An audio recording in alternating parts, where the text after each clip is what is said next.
Oh my Lord, what a ending, what a ending, what a ending, what a ending, what a hashtag ending.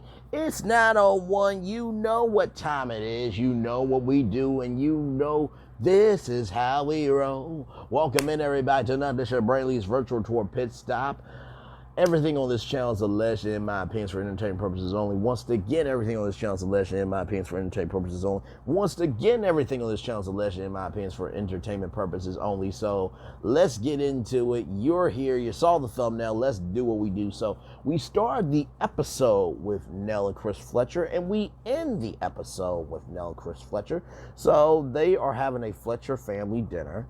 And so, Nell says that she needs everybody to show up on time. And Chris said, well, you could, so everybody is going to show up on time. And I'm like, Chris, I love you, bro. But like, can we say they're going to show up on time because they love us? We're good parents. And, we just are that good. We just are that damn family.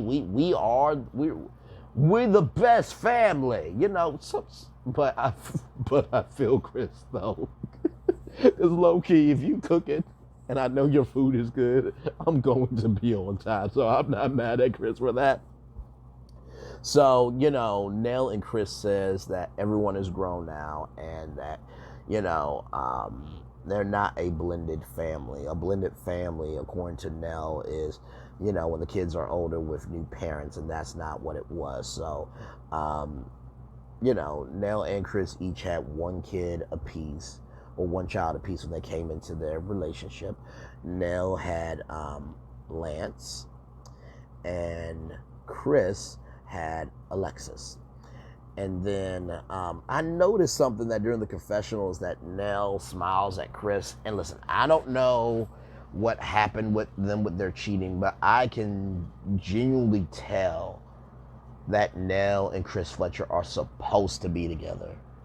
You know what I mean? And I think we all know couples in our lives or couples in Hollywood where it's like, if you hear something about them, it's like, no, damn it, damn. Or the words of Florida Evans from Good Times, damn, damn, damn, damn. Like, not y'all. So, but I could just tell in their confessionals, like, they're supposed to be together. And shout out to that, because I can just tell that their energy only matches with them and nobody else. So that's just my take, okay? That's just my take. Like I said, everything on this channel is alleged, in my opinion, for entertainment purposes only. So then, Chris said that they have two children together, Kayla and Chris Jr., who is also known as Flex. So then we see someone else come into the picture, and her name is Kiki. So we got two Kikis on the show. We got Kiki Jabbar, and then we have Kiki, who is Nell and Chris Fletcher's niece. So why is Kiki at this dinner? Well, Nell had a hand in raising Kiki, and Kiki's mom had a hand in raising Nell. So Kiki's mom is like a sister to Nell. So Kiki worked for Nell for a long time. But recently had to fire her. Kiki got another job, but got fired from that job as well. And Chris knew about it, but Nell did not. And so, Nell feels a certain type of way about this, because at the end of the day, like, both of them are helping everybody. And if I'm helping you, I should know. So, Kiki now has a job. Because Nell asked, since I fired you, are you working? Don't lie. And so, Kiki said that she does have, she has a job now. She lost the other job because she did not have proper child care. But she now has proper child care. She was going to tell she was going to tell Nell, but she was going to tell Nell, but she wanted to fix it first before coming to her, because Kiki did not want to hear Nell's mouth at all. And I'm just like, you bold. You got the black audacity, the black hypocrisy, and the black imagination to to really say that. Now I know she's not your mama, okay, but she is your auntie mama, okay. There's no way there's no way, whether it was winter, summer, spring, or fall, or a combination of all four on the same damn day, that I would be able to say that to any elder. Oh no, no, excuse me. What did you say? Is your mouth on a delay? Like I was just like, ooh, okay. And I felt for Nell because her face was like, okay, And then Kiki tried to save it by saying that I just really didn't know how to tell you. And Nell said, I guess I'll take that. And so Nell said, why did you tell Uncle Chris? And, Kiki said, Uncle Chris is cool. And then Nell said, what does that make me? So, Kiki said that you can be a little bit dramatic sometimes, and Nell said, all right. She's the last one to know. And she said, everybody sit down, because I want to hear from everybody. And when she had her plate and was confidently moving to the table, I'm like, oh Lord, this is about to be some ish going down. That song, Meet Me in the Mall, is going down. Meet Me in the Parking Lot is going down. Meet Me at the dinner table is going down. Because guess what? Now has something to say. It's going down. You understand? So that's just so Chris, and it goes to the confessional. Chris feels that he listens before judging, and that, as the mom, that Nell jumps the gun, that, if you know better, you do better. And, Nell says that's the difference between, being a mom versus being a dad. And Chris says, so you say. And I'm just like, yeah, so she says, but also too, like, that's kind of right. Like, and here's the thing. Every parent is not the same. There's Democrat parenting, where what do you have to say? Okay, I hear that. Thank you for your opinion. Then there's, how can I put this, like, dictator parenting. Like, this is what I say, or authoritarian. Let me do that. Authoritarian parenting. You better do what I say. I'm gonna give you that look. After that look, that's it. So, so every parent's the same.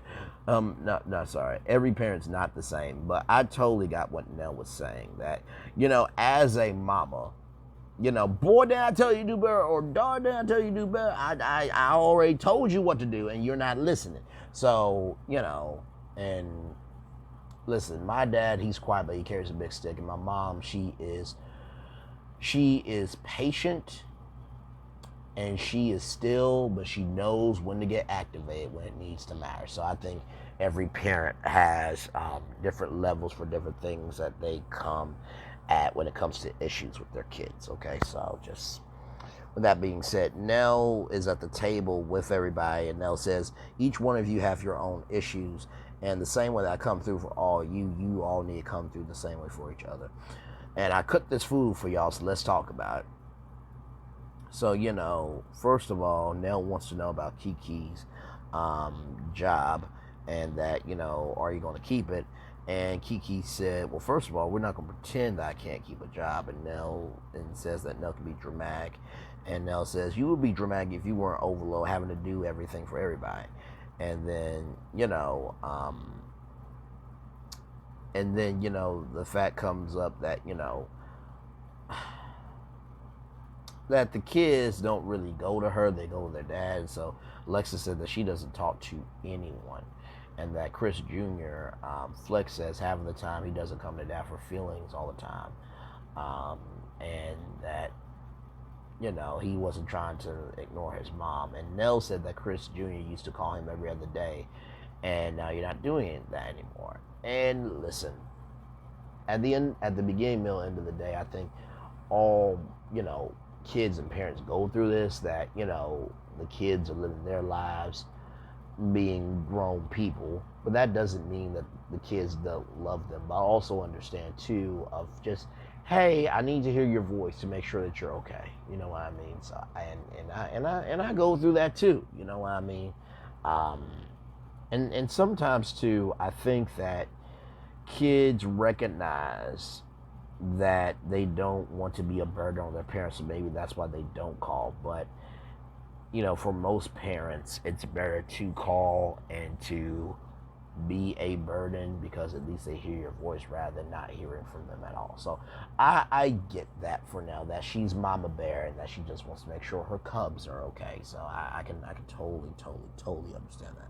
But here's the thing, right? It wasn't because of that reasoning that was very sweet and sentimental and very understanding. No, it was because of some damn dogs. It was because of some dogs. It was because of some dogs.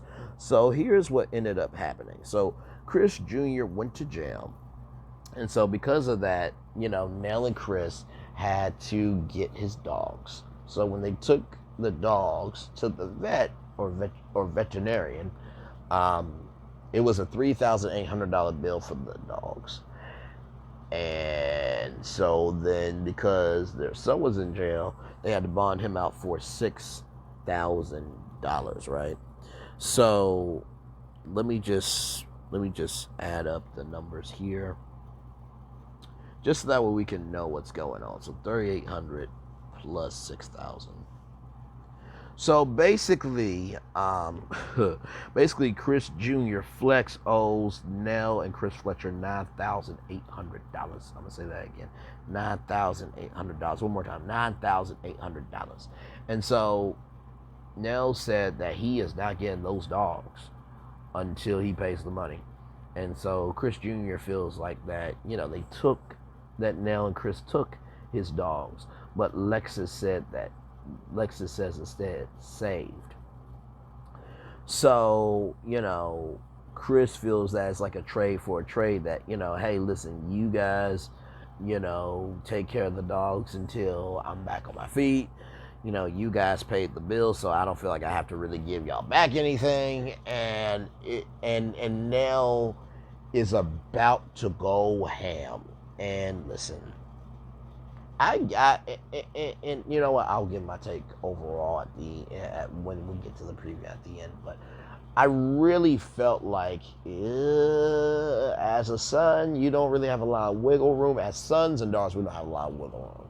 And the wins with our parents are few and far in between of, you know, trying to up one them. So I felt like in that situation, like, dude, your parents paid $9,800 on you, so you can be out of jail, and that your dogs will be okay.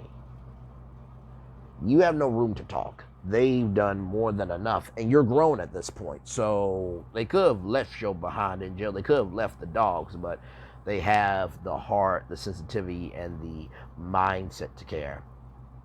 And so, you know, Lexus said, flag on the play. And so Nell said, Lexus, shut the hell up, from Nell. I'm like, oh my Lord. So then we get into the preview.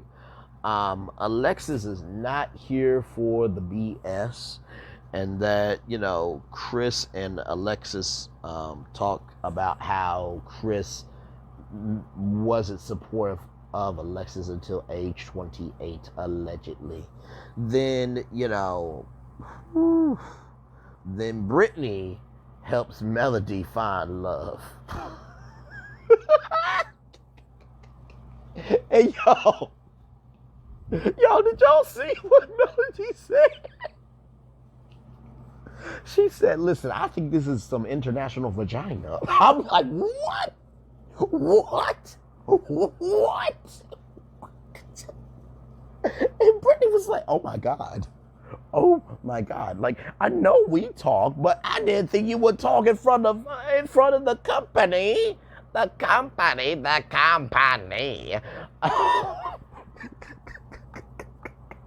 So then Chris and Martell talk about Martell and Nell's situation. I'm sorry, y'all. Let me get through. It was the boldness. It was the realness. It was the true damn honesty of like, you know what? I think this could be international vagina. And it's just, you have not because you ask not. Life and death is in the power of the tongue. As a man thinketh, so is he. So listen, okay? So then finally, we get to Stormy and Kiki. They are talking at Stormy's house. And then, Tiffany comes over. Because remember, in this episode, Stormy wanted to bring a peace to Tiffany and Kiki. So let me tell you something.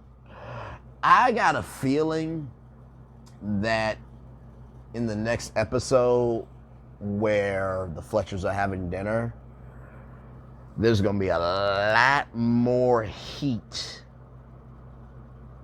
at that table.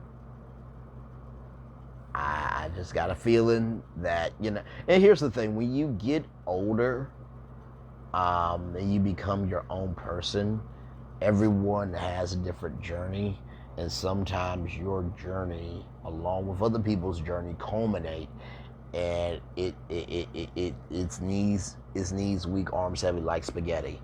Hashtag up there goes gravity. So, ooh, this was an ending for sure. And you know what? Let me just say this: I appreciate that they were that real. And that they're going to be that real in the next episode of like, listen, this is our family. Love it or leave it. And I think that, with Nell, she is so sweet, kind, and, she loves people. But sometimes nice people also have a limit. You know what I mean? So, but yep, that is my take on all of this. Like, comment, share, and subscribe. This has been my take on Love and Marriage Huntsville. One love, much love, all of everybody. Bye, yeah, yeah, yeah, yeah, yeah, yeah, yeah, bye, yeah, yeah, yeah, yeah, bye, everybody.